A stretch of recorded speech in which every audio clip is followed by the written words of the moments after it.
الله الرحمن الرحيم اللهم صل على محمد وعلى آل محمد كما صليت على إبراهيم وعلى آل إبراهيم إنك حميد مجيد. اللهم بارك على محمد وعلى آل محمد كما باركت على إبراهيم وعلى آل إبراهيم إنك حميد مجيد. الحمد لله رب كريমের দরবারে অসংখ্য শুকর ও সুজুদ যে মহান রব্বুল আলামিন আমাদেরকে পবিত্র জুমার দিনে মসজিদে আসার তৌফিক দান করেছেন, সেই রব করিমের দরবারে কৃতজ্ঞতা আদায় করে আলহামদুলিল্লাহ। মুহতারাম হাজিরিন, এমন একটি সময় আমরা অতিক্রম করছি, বিশেষ করে আজকে এমন একটি দিন যে দিনকে কেন্দ্র করে আমাদের সমাজে বিভিন্ন ধরনের রসম রেওয়াজ প্রচলিত রয়েছে। আমাদের অবস্থা হলো এই, সাইয়্যিদুনা ওয়া আবিনা হযরত ইব্রাহিম আলাইহিস সালাতু ওয়াস সালাম যখন তাকে তার সম্প্রদায়কে আহ্বান করেছিলেন তাওহীদের দিকে, এক আল্লাহর একত্ববাদের দিকে, তখন তার সম্প্রদায় যে জবাব তাকে দিয়েছিলেন, বল ক্বালু ওয়াজাদনা আবানা কাযালিকা ইয়াফআলুন, যে তুমি যে আমাদেরকে এক ইলাহের দিকে আহ্বান করছো, তাওহীদের প্রতি তুমি দাওয়াত দিচ্ছ, একত্ববাদের যে দাওয়াত, যে দ্বীন, যে ধর্মের তুমি প্রচার করছো, কিন্তু আমরা তো আমাদের পূর্বপুরুষদেরকে, আমাদের বাপ দাদাদেরকে আমরা পেয়েছি এই ধর্মের মধ্যে যা আমরা পালন করছি। সুতরাং আমরা যেই বংশে এসেছি, যেই সমাজে এসেছি, ওই সমাজের মানুষকে যা করতে দেখি, আমাদের পূর্বপুরুষদের থেকে আমরা যা পেয়েছি ধর্ম হিসাবে, রীতিনীতি হিসাবে, সেগুলোই আমরা করে দেব। তারা যেভাবে হযরত ইব্রাহিম আলাইহিস সালাতু ওয়াস সালামের আহ্বানকে অস্বীকার করেছিলেন, বর্তমান সময়ে আমাদের অবস্থাটা এমন, মসজিদের মধ্যে ইমাম সাহেব, খতিব সাহেবরা বলবেন, হক্কানি উলামায়ে রাব্বানী কেরাম তারা বলবেন, ধর্মের সঠিক বিষয়টা উপস্থাপন করবেন। আমরা হয়তো তাদের মতো এরকম বলবো না যে আমরা আমাদের পূর্বপুরুষদেরকে এই পেয়েছি, আমাদের বাপ দাদারা এই করেছেন, আমাদের এই সমাজে এটা দীর্ঘদিন যাবৎ প্রচলিত আছে, এই কথা আমরা বলি না, চুপ থাকি, কিন্তু সেটাই আমরা বলি না। এজন্য মুহতারাম হাজিরিন, আমাদের এই চুপ থাকা এবং আমাদের এই বাস্তব জীবনে আমাদের পূর্বের অবস্থার উপর অটল থাকা, অবিচল থাকা এবং সেই রীতিনীতিগুলোকে পালন করা, এটা প্রতীয়মান হয় এর মাধ্যমে। যদি পৌত্তলিক সমাজ যেমন হযরত ইব্রাহিম আলাইহিস সালামের তাওহীদের দাওয়াতকে অস্বীকার করেছে, আমরাও যেন আজকে আমাদের কানের মধ্যে আঙ্গুল দিয়ে কানকে বন্ধ রেখে কোরআন এবং সুন্নাহর সঠিক মর্মবাণী আমরা উপলব্ধি করা থেকে নিজেদেরকে বঞ্চিত রেখে নিজেদের দ্বীন এবং দুনিয়া উভয় জাহানকে আমরা ধ্বংস করছি। মুহতারাম হাজিরিন, রাসূল করিম সাল্লাল্লাহু আলাইহি ওয়াসাল্লামের প্রতি ভালোবাসা রাখা, তার প্রতি শ্রদ্ধা, ভক্তি, মহব্বত এবং নিজের জান প্রাণের চেয়েও বেশি মহব্বত করা, ভালোবাসা, এটা ঈমানের দাবি। এর নামই হলো ঈমান। গত জুমায় বলেছি, শুধু ভালোবাসলেই হবে না, আমার নিকট যা কিছু আছে, আমার নিজের জানকে প্রয়োজনে নবী মুহাম্মদুর রাসূলুল্লাহ সাল্লাল্লাহু আলাইহি ওয়াসাল্লাম রাসূলের সম্মানের জন্য আমার জানকেও যদি কুরবান করতে হয়, উৎসর্গ করতে হয়, যদি কেউ দ্বিধাদ্বন্দ্বে পড়ে, কেউ সংশয়ে পড়ে, তাহলে সে ঈমানদার নয়। সব ধরনের দ্বিধাদ্বন্দ্বের ঊর্ধ্বে উঠে সন্তুষ্ট চিত্তে নিজের জানকে উৎসর্গ করার মধ্যে নিজের সফলতা এবং কামিয়াবিকে খুঁজতে পারে, তার নামই হলো মুমিন, সেই ঈমানদার। আর যে ব্যক্তি এই বিষয়টা নিয়ে এসে চিন্তা ভাবনা করবে, তাকে ঈমানদার বলে দাবি করার কোনো অধিকার নেই এবং ঈমানদার মুমিন বলে সে পরিচয় দিতে পারবে না। এটাই কোরআনে কারীমের সুস্পষ্ট বক্তব্য। গত জুমায় বলেছিলাম সূরা তাওবার আয়াত, আহাব্বা ইলাইকুম মিনাল্লাহি ওয়া রাসূলিহি ওয়া জিহাদিন ফি সাবিলি ফাতারাব্বাসু হাত্তা ইয়াতিয়াল্লাহু বিআমরি ইন্নাল্লাহা লা ইয়াহদিল কওমাল ফাসিকিন। আল্লাহ তাআলা ওই সম্প্রদায়কে যাদের কাছে রাসূলের মহব্বত থেকে নিজের প্রাণের মহব্বত বেশি, যাদের কাছে রাসূলের মহব্বত থেকে তার পিতামাতার মহব্বত বেশি, যাদের কাছে রাসূলের মহব্বত থেকে স্ত্রী সন্তানের মহব্বত বেশি, যাদের কাছে রাসূলের মহব্বত থেকে ব্যবসা বাণিজ্যের মহব্বত বেশি, যাদের কাছে রাসূলের মহব্বত থেকে তার চাকরি নৌকরির মহব্বত বেশি, যাদের কাছে রাসূলের মহব্বত থেকে তাদের নিয়তের মহব্বত বেশি, যাদের কাছে রাসূলের মহব্বত থেকে তার নিজের বাসস্থান, আবাসস্থল, তার প্রভাব প্রতিপত্তি এগুলোকে টিকিয়ে রাখার মহব্বত আর মোহ বেশি থাকে, রব্বে কারীম বলেন যে এরা সকলে ফাসিক। এই ফাসিক সম্প্রদায়কে আল্লাহ তাআলা সৎপথ প্রদর্শন করেন না। এজন্য মুহতারাম হাজিরিন, আমাদেরকে বিষয়গুলো খুব সূক্ষ্মভাবে বুঝতে হবে। সাধারণ একটি উপমা, আমরা এখন এই সময়ে যেই সময়টা আমরা অতিক্রম করছি, এই সময়টা অন্যান্য সময়ের মতো, অন্যান্য 12 রবিউল আউয়ালের মতো এই সময়টা নয়। এই যে সময়টা আমরা এখন অতিক্রম করছি, গোটা বিশ্বব্যাপী যে এক উত্তাল অবস্থা বিরাজ করছে, মুহতারাম হাজিরিন, আমার আপনার যদি ঈমানের স্পন্দন যদি থাকে, তাহলে আমাকে আপনাকে ঈমানের দাবি বুঝতে হবে। এটা উপলব্ধি আমাকে আপনাকে করতে হবে। এই ঈমানের দাবি বুঝতে আমি যদি ব্যর্থ হই, ঈমানের দাবি উপলব্ধি করতে আমি যদি ব্যর্থ হই, মুহতারাম হাজিরিন, আমার আপনার এই ঈমান রব্বে কারীমের দরবারে গ্রহণযোগ্য হবে। এক নম্বর বিষয় হলো এই রবিউল আউয়াল সম্পর্কে মুহতারাম হাজিরিন প্রতি বছরই আলোচনা হয়। এই বিষয়গুলো আমাদের নিকট আমরা মানি বা না মানি, বুঝি বা না বুঝি, বুঝতে চাই বা না চাই, আমার যুক্তিতে ধরক বা না ধরক, বিষয়টা পরিষ্কার সকলেই জানি। তারপরেও আমরা আমাদের নিজেদের নফসের অনুসরণ করি, আমাদের প্রবৃত্তির কামনাকে আমরা পূরণ করি, বাস্তবায়ন করি, কোরআন সুন্নাহকে বলে কোরআন সুন্নাহর বক্তব্যের প্রতি আমরা কর্ণপাত করি না। এই হলো আমাদের অবস্থা। মুহতারাম হাজিরিন, তারপরেও বলবো, অন্যান্য বছরের রবিউল আউয়ালের মতো এই রবিউল আউয়াল নয়। এর মধ্যে কিছুটা স্বতন্ত্রতা রয়েছে। মুহতারাম হাজিরিন, এক নম্বর কথা হলো এই, রাসূল কারীম সাল্লাল্লাহু আলাইহি ওয়াসাল্লামের মিলাদকে, তার জন্মকে কেন্দ্র করে এই রবিউল আউয়ালকে যে এক রূপ আমরা দিয়েছি, এই রূপ এটা ইসলামের কোনো রূপ নয়, এটা ইসলাম নয়। নাম্বার 2, রবিউল আউয়ালের 12 তারিখ রাসূল কারীম সাল্লাল্লাহু আলাইহি ওয়াসাল্লামের ইন্তিকাল, ওয়াফাত, এটা সুনিশ্চিত। এই ব্যাপারে কোনো ধরনের মতলক্ষ্য নেই, মত পার্থক্য নেই। কিন্তু রাসূল কারীম সাল্লাল্লাহু আলাইহি ওয়াসাল্লাম তিনি দুনিয়াতে এসেছেন 12 রবিউল আউয়ালে, এই ব্যাপারে অসংখ্য মত রয়েছে।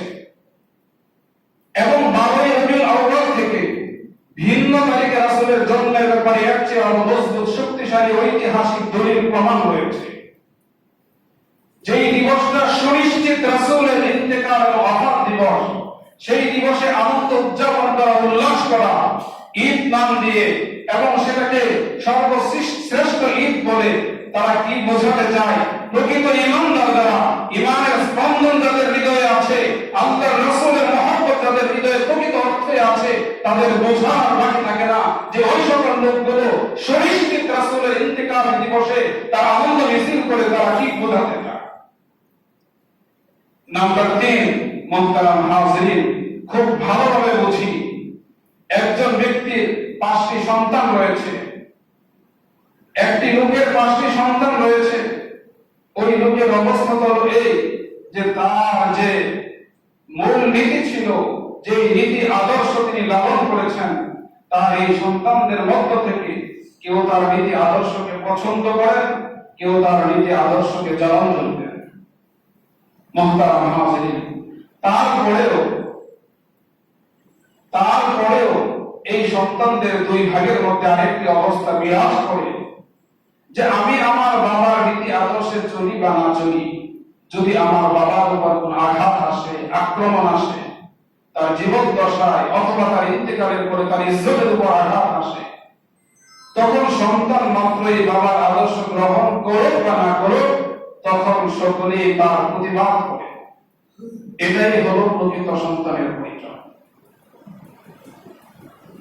এখন মুহতারাম হাজিরিন, আমাদের বোঝার বিষয় হলো রাসূল কারীম সাল্লাল্লাহু আলাইহি ওয়াসাল্লামকে আমরা ভালোবাসি, এটা আমাদের ঈমান, এটা আমাদের আকীদা, এটা আমাদের বিশ্বাস যে আমার নিজের জান থেকেও প্রাণ থেকেও সকল কিছু থেকে আমি রাসূলকে ভালোবাসি, রাসূলকে মহব্বত আমি বেশি করি। এর নাম যদি ঈমান হয়, আর আমরা যদি এই বিশ্বাস যদি স্থাপন করি, তাহলে আমাকে বুঝতে হবে রাসূল কারীম সাল্লাল্লাহু আলাইহি ওয়াসাল্লামের ইজ্জতের ব্যাপারে, রাসূল কারীম সাল্লাল্লাহু আলাইহি ওয়াসাল্লামের খাতমে নবুয়তের ব্যাপারে, কোন বিষয়ে রাসূলের সিরাতের ব্যাপারে, রাসূলের সিফাতের ব্যাপারে কোন বিষয়ে কোন ধরনের কম্প্রোমাইজ করার কোন সুযোগ ইসলাম রাখেনি। শুধু তাই নয় মুহতারাম হাজিরিন, একটি মাসআলা বলি খুব সূক্ষ্ম বিষয়।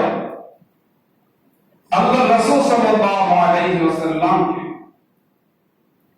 কেউ যদি গালি দেয়, রাসূলকে কেউ যদি কটাক্ষ করে, রাসূলের ইজ্জতের উপর কেউ যদি আক্রমণ করে, তারপরে এই লোক যদি তওবা করে, তার তওবা দুনিয়ার আদালতে কবুল হবে না, শাস্তি তাকে পেতেই হবে। এটা ইসলামের নির্দেশ। তার এই তওবার কারণে, রাসূলের শানে বেয়াদবি করার কারণে, রাসূলের ইজ্জতের উপর আঘাত করার কারণে দুনিয়ার জমিনে তার শাস্তি হবে। যদি ইসলামী হুকুমত হয়, তারপর ইসলামী আদালতে তার বিচার হবে, তার মৃত্যুদণ্ড হবে, এটা কার্যকর হবে। সে যদি খাঁটি দিলে তওবা করে থাকে, ছাড় সে পরকালে ইনশাআল্লাহ আল্লাহর কাছে পাইতে পারে, দুনিয়ার আদালতে তার কোনো ছাড় নেই। এটা ইসলামের নির্দেশ। তো মুহতারাম হাজিরিন, বিষয়টা আমাদের বোঝা উচিত। বর্তমান সময়ে ফ্রান্সের মধ্যে রাসূল কারীম সাল্লাল্লাহু আলাইহি ওয়াসাল্লামকে নিয়ে যে ব্যঙ্গচিত্র প্রকাশ করা হয়েছে এবং রাষ্ট্রীয়ভাবে সেটার পৃষ্ঠপোষকতা করা হয়েছে, মুহতারাম হাজিরিন, একজন ব্যক্তি করলো, সেটা একজন ব্যক্তির বিষয় থাকে। কোন যখন একটা রাষ্ট্র যখন ইসলামের নবী মুহাম্মদের বিরুদ্ধে দাঁড়িয়ে যায়, তখন একজন ঈমানদার হিসাবে সে চুপ থাকবে। এটা কঠিন কালে হতে পারে যে চুপ থাকতে পারে, এই জন্য দিকে দেখা লাগে না, কোন অনুভূতি প্রকাশ করার প্রয়োজন মনে করে না, এর প্রতিবাদের প্রয়োজন মনে করে না, তাকে মুসলমান বলে পরিচয় দেওয়া যায়। বুখারী শরীফের কথা অনেকেই বলেন, বুখারী শরীফের কিতাবুল মাগাজি বলেন, সেখানে রাসূল কারীম সাল্লাল্লাহু আলাইহি ওয়াসাল্লামকে গালি দিয়েছে, রাসূলকে কষ্ট দিয়েছে কাব বিন আশরাফ। আল্লাহ রাসূল সাল্লাল্লাহু আলাইহি ওয়াসাল্লাম বললেন যে কে আছো, তাকে হত্যা করে আমার দিলকে প্রশান্তি দান করবে। কোনের বুখারী শরীফ। আবু রাফি ইবনে আব্দুল্লাহ ইবনে আবি হুকাইম রাসূল কারীম সাল্লাল্লাহু আলাইহি ওয়াসাল্লামকে কষ্ট দিয়েছে, গালি দিয়েছে। আল্লাহ রাসূল সাল্লাল্লাহু আলাইহি ওয়াসাল্লাম বলেছেন যে তাকে হত্যা করে দাও। ইসলাম কাকে বলে? রাসূলের ইজ্জতের সংরক্ষণ কিভাবে করতে হবে? মুহতারাম হাজিরিন, আরে দুনিয়ার মধ্যে একটা নিকৃষ্ট লোক যদি ইন্তেকাল করে, মৃত্যুবরণ করে, মানুষ আলোচনা করে যে এই লোকটা মারা গেছে, থাক তার বিষয় আর আলোচনা করা দরকার নেই, তার মন্দ বিষয়গুলো আলোচনা করা দুনিয়ার কোন মানুষ পছন্দ করে না। আর ইসলামের নবী মুহাম্মদুর রাসূলুল্লাহ সাল্লাল্লাহু আলাইহি ওয়াসাল্লাম, যিনি সর্বকালের সর্বশ্রেষ্ঠ মহামানব, শুধু ইসলামের অনুসারীরা নয়, বরঞ্চ মুসলিমরা পর্যন্ত বিষয়টা স্বীকার করে নেয়। মুহতারাম হাজিরিন, তারপরে এমন একজন মহামানব সম্পর্কে যার অনুসারী এই পৃথিবীতে এখনো আছে, কিয়ামত পর্যন্ত থাকবে, যাদের উপর ভর করে পৃথিবীর বৈদ্যুতিক নিজামগুলো এখনো কায়েম আছে, তার ব্যাপারে যখন বলে আর তার অনুসারীদেরকে এই ধর্ম নির্দেশ করে যে তোমাদের নবীর ব্যাপারে যদি কটূক্তি করা হয়, তোমাদের নবীর ব্যাপারে যদি ব্যঙ্গচিত্র করা হয়, নবীকে কোনোভাবে যদি কষ্ট দেওয়া হয়, নবীর ইজ্জত দিয়ে যদি ছিনিমিনি করা হয়, তাহলে তোমাদের জান বাজি রেখে নবীর ইজ্জতের হেফাজতের জন্য তোমাদের সর্বোচ্চ উৎসর্গ করো, এটা তোমাদের উপর ফরজ করে দেওয়া হয়েছে। তারপরে মুসলমানরা চুপ কিভাবে থাকে? আমরা যে সময় অতিক্রম করছি, এইভাবে আমরা আমাদের নিজেদের দৈনন্দিনের কাজগুলো ঠিকভাবে রুটিনে আদায় করছি ঠিক, কিন্তু আমাদের এই চলা, আমাদের এই ফেরা, আমাদের এই জীবন যাপনে ইসলাম আমাদের মধ্যে আছে, নবীর প্রেম আর ভালোবাসা আমাদের মধ্যে আছে, এই বিষয়টা বোঝা যায় না। আর এখন এই সময়ে এসে যখন নাকি ইসলামের নবীর ইজ্জতের উপর আঘাত আসে, আর তখন আনন্দ উল্লাস করতে থাকা, মুহতারাম হাজিরিন, একটি মজলিস যদি হয় এবং যে মজলিসটা আনন্দের উৎসবের একটা মজলিস আমরা করি, সেই মজলিসে সকলেই আনন্দ উৎফুল্ল অবস্থায় আছে, এমন মুহূর্তে যদি একটি সংবাদ আসে, এই মজলিসের যিনি মূল প্রধান আকর্ষণ, যিনি মধ্যমণি, যিনি মূল আকর্ষণ, যিনি তার সবচেয়ে প্রিয় ব্যক্তি, তার মা হোক, তার বাবা হোক, বা তার সন্তান হোক, তার খুব নিকটের আপনজন, তার কোন মহা বিপদের কথা শুনে, তার কোন ইজ্জতের মানহানির কথা শুনে এই মজলিসটা কি তখন চলতে পারে? বিষয়টা আমরা বুঝি, এই মজলিস কি তখন চলতে পারে? যদি এই মজলিস চলতে না পারে, আমার এই মজলিসের মধ্যে আমি যদি মজলিসের প্রধান আকর্ষণ হই, আমার বাবা, আমার মা, আমার স্ত্রী, সন্তানের কোনো বিপদের কারণে যদি এই মজলিস যদি বন্ধ হয়ে যায়, তাহলে ইসলামের নবী মুহাম্মদুর রাসূলুল্লাহ সাল্লাল্লাহু আলাইহি ওয়াসাল্লামকে নিয়ে আজ যা করা হয়েছে মুহতারাম হাজিরিন, সেই বিষয়ের প্রতিবাদ না করে আনন্দ মিছিল বের করা, র্যালি করা, ঈদ মিলাদুন নবীর নামে অনুষ্ঠান করা, আয়োজন করা, এগুলো পালন করা, এর অর্থ কি দাঁড়ায়? এই প্রশ্নগুলো আমি আপনাদের বিবেকের কাছে রাখছি। আসলে কি আমরা নবী প্রেমিক? রাসূলের প্রতি আসলে কি আমার ভালোবাসা আছে? রাসূলকে আসলে কি আমি মহব্বত করি? রাসূলের আদর্শের আসলে কি আমি অনুসরণ করি? রাসূলের সিরাতের অনুসরণ কি আসলে আমি করি? নাকি আল্লাহর রাসূল সাল্লাল্লাহু আলাইহি ওয়াসাল্লাম তিনি দুনিয়াতে সুনিশ্চিত এই দিন চলে গিয়েছেন, বিদায় নিয়েছেন, আবার এই সময়ে এসে রাসূলের ইজ্জতের উপর আক্রমণ আসে, তখন আমি আনন্দ উল্লাস করি, তখন আমি আমার জীবনের শ্রেষ্ঠ ঈদ আমি পালন করি। মুহতারাম হাজিরিন, এতে কি প্রতীয়মান হয়? আমাদেরকে বুঝতে হবে যে রাসূল কারীম সাল্লাল্লাহু আলাইহি ওয়াসাল্লামকে ভালোবাসি মুখে দাবি করলেই চলবে না, এটাকে ভালোবাসা বলে না। বর্তমান সময়ে রাসূলের ভালোবাসার কথা যারা শুধু মুখে বলবে, সাধ্য সামর্থ্য অনুযায়ী প্রতিবাদ করবে না, রাসূলের ইজ্জতের সংরক্ষণের জন্য যার যতটুকু সামর্থ্য সাধ্য আছে সেই বিষয়ে তারা পদক্ষেপ না নিবে, তাদেরকে ঈমানদার বলে পরিচয় দেওয়া হয়। তাদের দিনে ঈমান আছে এটা বলা যায় না। কারণ ঈমানদাররা তো সবাই বলে, মানুষ তো সবাই বলে যে আমি মুসলমান, আমি ঈমানদার। রব্বে কারীম বলেন যে তারা ঈমানদার দাবি করলেই আপনি এটা বিশ্বাস করবেন না। লান তুমিনু, তাদেরকে বলে দিন যে না, তোমরা ঈমান আনো নাই, তোমরা মুমিন নও। قالت الأعراب آمنا قل لم تؤمنوا ولكن قولوا أسلمنا। এতটুকু বলতে পারো যে বেশভূষায় আমরা ঠিক যে ইসলামের রূপ সেটা আমরা দখল করেছি, সেটা গ্রহণ করেছি, মাথায় টুপি পাগড়ি লাগিয়েছি, গায়ে জামা লাগিয়েছি, আযান হয়েছে, মসজিদে আমরা গিয়েছি। রাসূলের যুগে মুনাফিকরাও মসজিদে যাইত। শুধু যাইত না, প্রকাশ্য মুনাফিক ছাড়া গোপনে যারা মুনাফিক ছিল তারা তাকবীরে ওয়ালার সহিত 5 ওয়াক্ত নামাজ জামাতের সাথে গুরুত্বের সাথে আদায় করত। মুহতারাম হাজিরিন, আমাদের অবস্থা যে মুনাফিকের ব্যাপারে কোরআন সিদ্ধান্ত দিয়েছে, ইন্নাল মুনাফিকিনা ফি দারকিল আসফালি মিনান নার, জাহান্নামের সবচেয়ে নিম্ন স্তরে থাকবে মুনাফিকরা। ওই সকল মুনাফিকরাও রাসূলের যুগে 5 ওয়াক্ত নামাজ জামাতের সাথে, ইহতিমামের সাথে, গুরুত্বের সাথে তারা আদায় করত। আমরা মসজিদে আসি, নামাজ আদায় করি। মুহতারাম হাজিরিন, ঈমান আমার ভিতরে আছে কি নাই এই বিষয়টা আল্লাহ তাআলা আমাকে, আপনাকে, আমার আপনার দাবির উপরে ছেড়ে দিবেন না। আমি দাবি করলেই হবে না, রব্বে কারীম যাচাই বাছাই করে নেবেন। আম হাসিবতুম আন তাদখুলুল জান্নাহ ওয়া লাম মাসাতহুমুল বা'সা ওয়াদ দাররা ওয়া যুলজিলু হাত্তা ইয়াকুলা আর-রাসূলু আল্লাযীনা আমানু মা'াহু মাতা রাসূলুল্লাহ ওয়া লা ইয়া'লামান্না আল্লাহু আল্লাযীনা আমানু ওয়া লা ইয়া'লামান্না আল-মুনাফিকিন।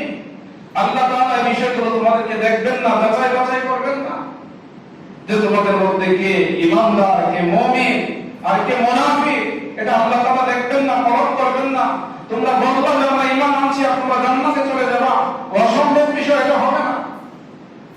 আল্লাহ রাব্বুল আলামিন যাচাই করে নেবেন, আমার আপনার ঈমানকে পরীক্ষা করে নেবেন। সময় এসেছে পরীক্ষা দেওয়া। মুহতারাম নাযিরিন, আমরা এখনো চুপ। একজন ব্যক্তি যখন করে তখন সেটা ব্যক্তির পর্যায়ে থাকে। একটি রাষ্ট্র যখন নাকি এই ধরনের অপকর্ম করার দুঃসাহস দেখায়, মুহতারাম নাযিরিন, তখন কোন জাতি হিসাবে নিশ্চুপ থাকা এটা বুজদিলির পরিচয়, কাপুরুষতার পরিচয়। ইসলাম শান্তির ধর্ম, কাপুরুষদের ধর্ম ইসলাম নয়। এজন্য মুহতারাম নাযিরিন, নিজেদের ঈমানের ইজহার করতে হবে, নিজেদের ঈমানের প্রকাশ করতে হবে। আল্লাহ রাসূল সাল্লাল্লাহু আলাইহি ওয়াসাল্লামের ইজ্জতের জন্য মুহতারাম নাযিরিন, আমাকে আপনাকে সোচ্চার হতে হবে, সচেতন হতে হবে যে রাসূলের ব্যাপারে কটূক্তি করবে, রাসূলের ব্যাপারে ব্যঙ্গচিত্র করবে, আর এটা চলতেই থাকবে রাষ্ট্রীয় পৃষ্ঠপোষকতায়। সেই রাষ্ট্রের সাথে আমরা মুসলমান হিসেবে, ঈমানদার হিসেবে, রাসূলের মুমিন, রাসূলের আশিক হিসেবে, রাসূলের মহব্বতের দাবিদার হিসেবে আমরা ওই রাষ্ট্রের সাথে আমাদের এই রাষ্ট্রের কোন কূটনৈতিক সম্পর্ক রাখা উপলব্ধি আমরা করি না। সেই রাষ্ট্রের সাথে আমাদের কূটনৈতিক সম্পর্ক ছিন্ন করতে হবে। মুহতারাম নাযিরিন, প্রত্যেকটা ঈমানদারের জোর আওয়াজ হবে, এই দেশে ফ্রান্সের কোন পণ্য চলতে পারবে না, চলতে দেওয়া হবে না।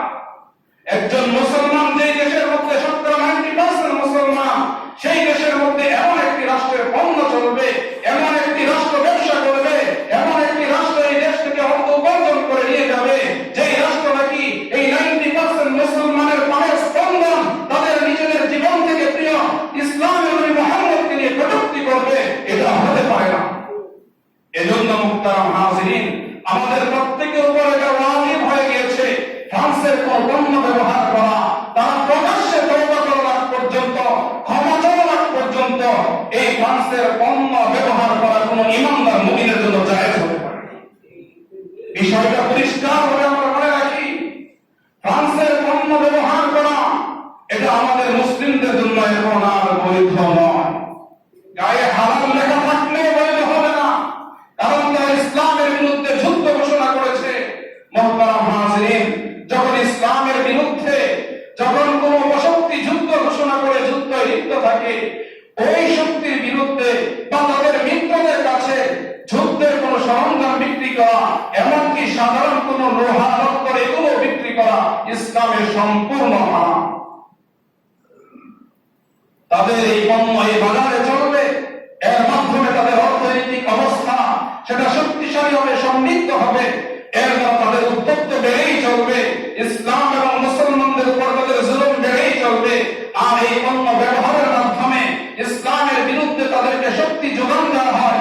এজন্য ইসলাম সম্পূর্ণভাবে এই বিষয়গুলো এখন ব্যবহার করা মুসলমানদের জন্য নিষিদ্ধ ঘোষণা করেছে। এটা ইসলামের মূলনীতি। এজন্য মুহতারাম নাযিরিন, ফ্রান্সের কোন পণ্য আমার এই বাংলাদেশের কোন বাজারে চলতে পারে না। প্রত্যেক মুসলমানের তো দায়িত্ব, কর্তব্য হলো যে না, কোন ফ্রান্সের কোন পণ্য এই দেশে আর আমদানি করতে পারবে না, ফ্রান্সের দূতাবাস এই দেশে থাকতে পারবে না, তাদের সাথে কূটনৈতিক সম্পর্ক সম্পূর্ণভাবে ছিন্ন করতে হবে, তাদের সাথে আমাদের কোনো সম্পর্ক নেই যারা আমার রাসূলের দুশমন। এজন্য মুহতারাম নাযিরিন, আমাকে আপনাকে বুঝতে হবে যে এই যে তাদের এই উদ্যোগ ভাব এবং সেই অবস্থার উপর তারা এখন অটল থাকা, অবিচল থাকা এবং এই ঘোষণা দেওয়া যে না, এটা চলতেই থাকবে। মুহতারাম নাযিরিন, কি মেসেজ?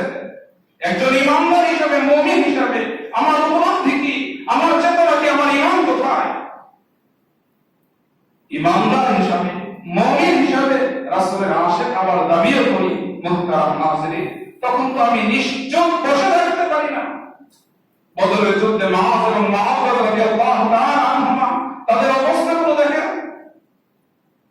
ছোট্ট ছোট্ট বাচ্চা দুইটা, 10-11 বছরের, মায়ের কাছে গল্প শুনেছে, ঘটনা শুনেছে। মক্কায় আবু জাহেল নবী মুহাম্মদকে কষ্ট দিয়েছে, অনেক জ্বালাতন সে করেছে। তারা প্রতিজ্ঞা করেছে, বদরের ময়দানে উপস্থিত হয়েছে যে আবু জাহেল যেহেতু আমাদের নবীকে কষ্ট দিয়েছে, সুতরাং আবু জাহেলই হবে আমাদের টার্গেট। মুহতারাম হাজিরিন, আব্দুর রহমান ইবনে আউফের পাশে দুই ভাই দাঁড়িয়ে গেল। উভয়ে তাকে জিজ্ঞাসা করে, আইনা আবু জাহাল, আবু জাহেল কোথায়? আব্দুর রহমান ইবনে আউফ বলেন, মা তাসতাবি আবু জাহাল, যে আবু জাহেল দিলে তুমি কি করবে? ছোট্ট একটি বাচ্চা। মুহতারাম হাজিরিন, এই বাচ্চা জবাব দেয় যে আবু জাহেলকে দিয়ে কি করব? তাকে যদি পাই তাহলে দেখাই দিব তাকে আমরা কি করব। আব্দুর রহমান ইবনে আউফ আবু জাহেলকে দেখিয়ে দিলেন। ওই যে দেখো আবু জাহেলকে দেখা যাচ্ছে, বুখারী শরীফের মধ্যে এসেছে।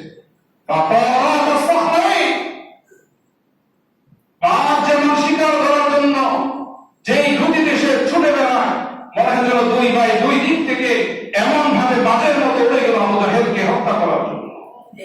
মুহতারাম হাজিরিন, এই হলো ঈমান। এটা নাম হলো রাসূলের মহব্বত, এটা হলো রাসূলের প্রতি ভালোবাসার প্রতিফলন।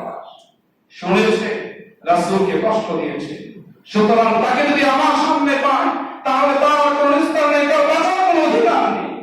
মুহতারাম হাজিরিন, একটি বিষয় খুব ভালোভাবে বুঝে রাখি, কেউ অমুসলিম, হিন্দু, বৌদ্ধ, খ্রিস্টান, যে যে ধর্মেরই হোক না কেন, ইসলাম ছাড়া অন্য কোন ধর্মাবলম্বী ইসলাম গ্রহণ না করার কারণে তার উপর কোন ধরনের জুলুম চলবে, কোন নিপীড়ন চলবে, তাকে হত্যা করা হবে, এই অনুমোদন ইসলাম করে না। ইসলাম অন্যান্য ধর্ম যেগুলো আছে সেই ধর্মগুলোকে, ধর্মাবলম্বীদেরকে যথাযথভাবে তাদের ধর্ম পালনের অধিকার সুনিশ্চিত করে, ধর্ম পালনের ব্যবস্থাপনাও ইসলাম তাদেরকে করে দেয়। যদি ইসলামী খেলাফতের অধীনে কোন অমুসলিম ভিন্ন ধর্মাবলম্বী ইসলামের নিয়ম নীতি অনুসারে জিজিয়া দিয়ে, কর দিয়ে যদি তারা থাকে, তাহলে তাদের ধর্ম কর্ম পালন, তাদের যাবতীয় নিরাপত্তার ব্যবস্থা ইসলামী খেলাফত, ইসলাম এই নির্দেশনা দেয়। তবে হ্যাঁ, কেউ যদি ইসলামকে নিয়ে, ইসলামের নবীকে নিয়ে যদি কটাক্ষ করে, যদি ইসলামের নবীর ইজ্জতের উপর আঘাত করে, তাহলে ইসলাম তাকে চুল পরিমাণও কোনো ছাড় দেয় না। এজন্য আমাকে আপনাকে বুঝতে হবে ঈমান কাকে বলে। মুহতারাম হাজিরিন, ঈমান শুধু তো এই নয় যে আমি আপনার মসজিদে আসলাম, নামাজ আদায় করলাম, রমজান আসলে রোজা রাখলাম, মুহতারাম হাজিরিন যাকাত দিলাম, আর আমি হজ করলাম, এর নামই শুধু ইসলাম নয়। এগুলো তো ইসলামের অংশ বিশেষ নয়, এগুলো পরিপূর্ণ ইসলাম নয়। নামাজ এটা ইসলামের একটি শাখা, রোজা এটা ইসলামের একটি শাখা, হজ যাকাত এগুলো ভিন্ন ভিন্ন শাখা, দাওয়াতের কাজগুলি এটা ইসলামের একটি শাখা, কিন্তু এগুলোই পরিপূর্ণ ইসলাম নয়। এই বিষয়টা আমাকে আপনাকে বুঝতে হবে। মুহতারাম হাজিরিন, ইসলাম তো শুধুমাত্র এই কোটি কয়েকটা বিষয়ের নাম নয়, ইসলামের আরো অন্যান্য যে সকল বিধান আছে, নবী মুহাম্মদুর রাসূলুল্লাহ সাল্লাল্লাহু আলাইহি ওয়াসাল্লামের 23 বছরের জিন্দেগিতে যা কিছু এসেছে, এই সকল কিছু সবটা পূর্ণতার নাম হলো ইসলাম, এর কোন অংশ বিশেষের নাম পরিপূর্ণ ইসলাম নয়। এজন্য মুহতারাম হাজিরিন, আমাকে আপনাকে বুঝতে হবে, এই যে আজকেও 11:30 দিকে জাসতে জুলুসের ঈদে মিলাদুন নবী মিছিল এই মসজিদের সামনে নিয়ে গিয়েছে।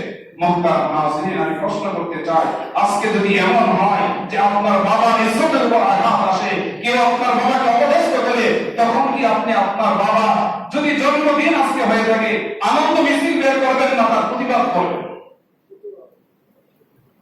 তখন আপনি কি করবেন? যদি আপনি পিতার আদর্শ সন্তান হন, যদি কোরআন না হয়ে থাকে, তাহলে সে প্রতিবাদ করবে, তখন তার আনন্দ মিছিল বের করার কথা নয়। আজকে যারা করছে এগুলো, তারা নবীর আদর্শের উম্মত নয়, তারা নবীর প্রকৃত অনুসারী নয়। যেটা কোরআনের মধ্যে কোনো লেশ মাত্র নেই, কোরআন যেটাকে সমর্থন করে না, রাসূলের 23 বছরের জিন্দেগি, রাসূলের সুন্নাহ যেটাকে সমর্থন করে না, আল্লাহ রাসূলের পর সাহাবায়ে কেরাম রাদিয়াল্লাহু আলাইহিম আজমাইন তারা দীর্ঘ প্রায় 100 বছর, শতাব্দী পর্যন্ত ছিলেন। তাদের এই দীর্ঘ রাসূলের পরে এই সময় পর্যন্ত যে বিষয়টার কোনো অস্তিত্ব পাওয়া যায় না, তাদের পরে তাবেঈনদের যুগে তার অস্তিত্ব পাওয়া যায় না, তাদের তাবেঈনদের যুগে তার অস্তিত্ব পাওয়া যায় না, এমন একটি বিষয় নিয়ে মাতামাতি করা আর এর মাধ্যমে নিজেদেরকে রাসূলের আশিক বলে দাবি করা, এটা রাসূলের সাথে ধোঁকা প্রতারণা ছাড়া কিছুই নয়। মানি বা না মানি, বুঝে আসক চাই না আসক। মুহতারাম হাজিরিন, প্রকৃত সত্য এটাই যেটা কোরআনে নেই, যেটা রাসূলের হাদিসের মধ্যে নেই, সাহাবায়ে কেরামের জীবনে নেই। মুহতারাম হাজিরিন, তাবেঈন পরবর্তী যুগ, তার পরবর্তী যুগে যারা এটা ইসলাম গ্রহণ করে না। আল্লাহ রাসূল সাল্লাল্লাহু আলাইহি ওয়াসাল্লাম হাশরের ময়দানে হাউজে কাউসারের পারে যখন উম্মতকে পানি পান করাবেন, একদল তারা আসবে, আল্লাহ রাসূল তাদেরকে পানি দিতে যাবেন, আল্লাহর পক্ষ থেকে ফেরেশতারা রাসূলকে বারণ করবেন, সংবাদ করবেন, ইয়া রাসূলুল্লাহ, আপনার দুনিয়া থেকে বিদায় নেওয়ার পর, চলে আসার পর আপনার দ্বীনের মধ্যে তারা সংযোজন করেছে, আপনার এই দ্বীন, আপনার এই ধর্ম যা আপনি রেখে এসেছিলেন, এই ধর্মের মধ্যে তারা বৃদ্ধি করেছে, তারা সংযোজন করেছে, এই ধর্মের মধ্যে তারা বিয়োজন করেছে, ধর্মের কিছু বিষয়কে তারা পরিত্যাগ করেছে। আল্লাহ রাসূল সাল্লাল্লাহু আলাইহি ওয়াসাল্লাম তখন তাদেরকে দূর করে দিবেন, তাদেরকে তাড়িয়ে দিবেন। মুহতারাম হাজিরিন, এখন আমি আপনি বুঝি বা না বুঝি, মানি বা না মানি, মৃত্যু আমাদের হবে, মরতে তো হবে। কোরআন এবং সুন্নাহ আপনার সামনে রাসূল রেখে দিয়েছেন আমানত স্বরূপ, তারাকতু ফীকুম আমরাইন লান তাদিল্লু মা তামাসসাকতুম বিহিমা কিতাবাল্লাহ ওয়া সুন্নাত রাসূলি। আমি তোমাদের হেদায়েতের জন্য, সিরাতুল মুস্তাকিমের উপর অবিচল থাকার জন্য, দ্বিধার উপর থাকার জন্য আল্লাহর কালাম এবং রাসূলের সুন্নাত তোমাদের জন্য রেখে যাচ্ছি। যদি এই দুইটাকে তোমরা মজবুত ভাবে ধরো, তোমাদের জীবনের বাস্তবায়ন করো, যে কোনো বিষয়ে তোমরা পালন করতে চাও, আগে এই কোরআনের মধ্যে এবং রাসূলের সুন্নাহর মধ্যে সেটা যাচাই বাছাই করো, পরখ করো, দেখো কোরআন এটা সমর্থন করে কিনা, রাসূলের সুন্নাহর মধ্যে এটা আছে কিনা। যদি না থাকে তাকে পরিত্যাগ করো, ওই বিষয়ে এই পথে আর পা বাড়িও না, তাহলে তোমরা পথভ্রষ্ট হবে না, তাহলে তোমরা গুমরাহ হবে না, বিভ্রান্ত হবে না। তোমাদের ঈমান এবং আমালে তখন হেফাজত হবে, আমালে তখন সংশোধন হবে, আর এই ঈমান এবং আমালে একমাত্র আল্লাহ রাব্বুল আলামিনের নিকট গ্রহণযোগ্য। এই জন্য মুহতারাম হাজিরিন, আমরা করছি, আমাদের আবেগ আমরা প্রকাশ করছি, এই আবেগ ইসলাম অনুমোদন করে না। কে কি করলো না করলো সেটা আমার বিবেচ্য বিষয় নয়। আমি মরবো, আমার কবরে আমাকে যেতে হবে, আমার জীবনের হিসাব আমাকে দিতে হবে, এই বিষয়গুলো আমরা বুঝি। সমাজ কিভাবে চললো সেটা আমার দেখার বিষয় নয়। আমাকে সমাজের হিসাব আমাকে দিতে হবে না, আমার হিসাব প্রথম আমাকে দিতে হবে। প্রত্যেকে যদি আমরা নিজেরা সংশোধন হই, তাহলে আমার পরিবারও সংশোধন হয়ে যাবে, আমার সমাজও সংশোধন হয়ে যাবে, সুন্দর হয়ে যাবে। এজন্য মুহতারাম হাজিরিন, যেগুলো ইসলাম সমর্থন করে না, এমন সকল রসম রেওয়াজ থেকে আমরা সকলে বিরত থাকি। আমি একাও যদি বিরত থাকি, মুহতারাম হাজিরিন, আমার ঈমান রক্ষা হলো, আমার আকীদাটা সঠিক থাকলো, আমার আকীদাটা বিশুদ্ধ হলো, আমার আমলটা তখন আল্লাহর দরবারে কবুল হওয়ার আশা আমি করতে পারি। এজন্য সকলকে বিনীতভাবে বলছি, কোন অবস্থাতেই ইসলাম যাকে সমর্থন করে না, এমন কোন রসম রেওয়াজে আমরা অংশগ্রহণ করব না, করতে পারি না। সজাগ থাকি, সচেতন থাকি। আমার অধীনস্থ যারা আছে তাদের দায়িত্ব আমার উপর আছে। আল্লাহ কর্তৃক যে দায়িত্ব আমার উপর ন্যস্ত হয়েছে, সেই দায়িত্ব আমাকে আদায় করতেই হবে। আমার অধীনস্থদেরকে বিষয়গুলো আমাকে বোঝাতে হবে যে এটা যে আমরা করছি এটা আসলে ইসলাম নয়। এইভাবে রাসূলের ভালোবাসা প্রকাশ করা যায় না। এইভাবে ভালোবাসা প্রকাশ করলে রাসূল সেটাকে পছন্দ করেন না, ভালো নজরে দেখেন না। আল্লাহর রাসূল এই ধরনের রসম রেওয়াজ আমার আপনার জন্য রেখে যাননি। রাসূল তো দুনিয়াতে প্রায় 63 বছর তিনি হায়াত পেয়েছিলেন, তিনি তো এই দিনে ঈদ পালন করেননি। রাসূল তো কোনদিন এই জন্মদিন পালন করেননি। রাসূলের ইন্তেকালের পর সিদ্দিক আকবর রাদিয়াল্লাহু তাআলা আনহু, যার ব্যাপারে রাসূল করিম সাল্লাল্লাহু আলাইহি ওয়াসাল্লাম বলেন, মা নাফানি, যে আবু বকর আমার যে উপকার করেছে, মা নাফানি আহাদুন, অন্য কেউ এত উপকার আমাকে করতে পারেনি। আবু বকরের অর্থ আমার যে উপকারে এসেছে, যেই কাজে লেগেছে, অন্য কারো অর্থ এই উপকারে আসেনি। আবু বকর আমাকে যতটুকু সাহায্য সহযোগিতা করেছে, তার প্রতিদান আল্লাহ ছাড়া আর কেউ তাকে দিতে পারবে না। মুহতারাম হাজিরিন, যেই আবু বকরের প্রতি রাসূলের এই মহব্বত, রাসূলের এই ভালোবাসা, যেই আবু বকরকে নিয়ে আল্লাহর রাসূল দুনিয়াতে যখন তিনি একমাত্র একাকী হয়ে গিয়েছিলেন, আল্লাহ রাব্বুল আলামিনের পক্ষ থেকে হিজরতের অনুমতি যখন প্রদান করা হয়েছে, আবু বকরের সাথে কেউ ছিল না, শুধুমাত্র সিদ্দিক আকবর রাদিয়াল্লাহু তাআলা আনহু। মুহতারাম হাজিরিন, কোরআনে কারীমের মধ্যে আলোচনা এসেছে, গায়ে সওদের মধ্যে যখন সিদ্দিক আকবর রাসূলের সাথে ছিলেন, আর যখন নাকি মক্কার কুফাররা একেবারে গায়ে সওদ পর্যন্ত পৌঁছে যায়, গুহার মুখে পৌঁছে যায়, তাদের পাগুলো গুহার ভিতর থেকে তারা প্রত্যক্ষ করছিলেন, সিদ্দিক আকবর রাদিয়াল্লাহু তাআলা আনহু তিনি শঙ্কিত হচ্ছিলেন। তার জন্য নয়, রাসূল করিম সাল্লাল্লাহু আলাইহি ওয়াসাল্লাম নিরাপত্তার জন্য, সিদ্দিক আকবরের এই শঙ্কা দূর করার জন্য রব্বে কারীমের পক্ষ থেকে রাসূল করিম সাল্লাল্লাহু আলাইহি ওয়াসাল্লাম সিদ্দিককে অভয় দান করেন, লা তাহজান ইন্নাল্লাহা মা'ানা, যে আবু বকর তুমি ভয় পেও না, আরে আমরা তো দুই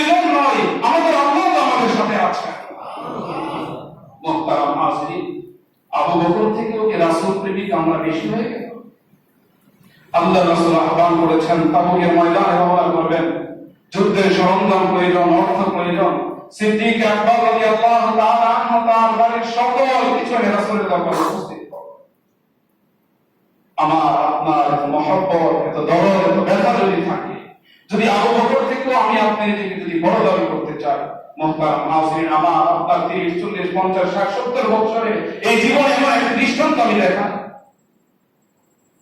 আমি তো চিন্তা করি, আমি যদি মসজিদে দান করি, আমি যদি মাদ্রাসায় দান করি, আমি যদি গরিব দুঃখীকে দান করি, আমি যদি আমার পাড়া প্রতিবেশীর অসহায় দুস্থদেরকে আমি দান করি, তখন আমার নিজের চলার জন্য আমার চলার যে গতি, আমার যে গতি, এই গতিকে ঠিক রেখে তারপরে যতটুকু সম্ভব আমরা দান করার চেষ্টা করি। মুহতারাম হাজিরিন, এতটুকু আমরা করি না, এতটুকু আমরা সকলে করি না, করতে পারি না। যাকাতি সঠিকভাবে হিসাব করে অনেকে দেই না। মুহতারাম হাজিরিন, অনুমান করে একটা যাকাত আমরা দিয়ে দেই, যেটা আমার আপনার উপর ফরজ, যার জন্য হাসরের ময়দানে আমাকে আপনাকে ধরা হবে এবং আমার এই সম্পদগুলোকে আল্লাহ রাব্বুল আলামিন সেগুলো ভিতরে পাপ বানিয়ে সেগুলো উত্তপ্ত করে জাহান্নামে আমাকে আপনাকে সেটা দেওয়া হবে। এগুলো জানার পরেও, শোনার পরেও, বোঝার পরেও তারপরে এই সম্পদের মোহ আমরা ছাড়তে পারি না। সিদ্দিক আকবর রাদিয়াল্লাহু তাআলা আনহু আল্লাহর রাসূলকে কতটা ভালোবেসেছেন।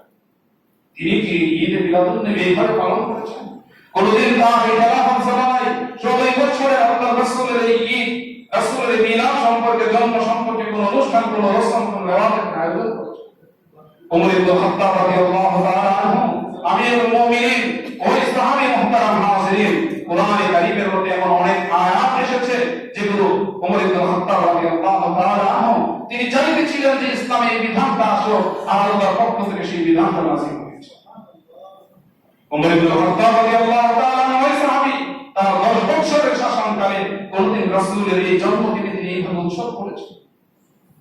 ওমর ইবনে খাত্তাব থেকে আজকে রাসূল প্রেমী আমরা বেশি হয়ে গেছে। হযরত উসমান ইবনে আফফান রাদিয়াল্লাহু তাআলা 10 বছর তিনি ছিলেন খলিফাতুল মুসলিমিন, তিনি করেছেন না হযরত আলী করেছেন। রাসূলের প্রেম, রাসূলের ভালোবাসা, রাসূলের মহব্বত তাদের ছিল না, আমাদের আছে। যেখানে বলা হয়েছে যে তাদের যে ঈমান, ইয়া আইয়ুহাল্লাযীনা আমানু আমিনু কামা আমানান নাস, আল্লাহ রাব্বুল আলামিন আমাকে আপনাকে হেদায়েত করে না বলেন যে তোমরা ঈমান আনো, যেমন নাকি লোকেরা ঈমান এনেছে। কোন লোকেরা?